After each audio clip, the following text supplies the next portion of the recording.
అందరికీ నమస్కారం అండి. భక్తి ఆన్‌లైన్‌కు స్వాగతం.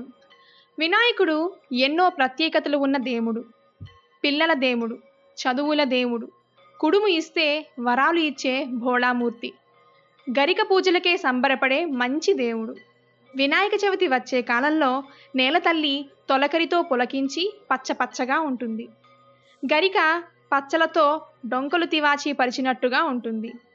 పున్నాగలు, గన్నేరులు పూజ కోసమే అన్నట్టుగా విచ్చుకుంటాయి.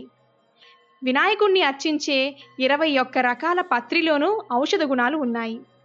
ఈ 21 పత్రి లేకున్నా కేవలం మనసులో వాటిని స్మరించినా చాలు. ముందుగా విఘ్నేశ్వరుణ్ణి రేపు ఉదయం ఏ ముహూర్తంలో ప్రతిష్ఠించాలో తెలుసుకుందాం. రేపు ఉదయం 9 గంటల 10 నిమిషాల నుండి 10 గంటల మధ్య అంటే కన్యా లగ్నమందు వినాయకుణ్ణి ప్రతిష్ఠించండి.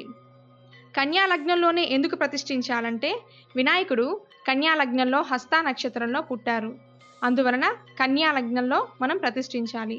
ముందుగా చక్కగా బొట్టు పెట్టుకొని శుభముహూర్తంలో మీరు దీపం వెలిగించి వినాయకుణ్ణి ప్రతిష్ఠించండి. పిండి వంటలు వండిన తరువాత వ్రతకథ చదువుకోండి. కేవలం ఈ ముహూర్తం మధ్యలో మాత్రం వినాయకుణ్ణి ప్రతిష్ఠించాలి. వినాయక విగ్రహాన్ని మీ ఇంటికి తీసుకొని వచ్చేటప్పుడు ఒక పద్ధతిని పాటించాలి. భార్యాభర్తలు కానీ, తండ్రి బిడ్డ కానీ ఎవరైనా ఇద్దరు కలిసి వినాయకుని విగ్రహాన్ని ఇంటికి తీసుకొని రావాలి.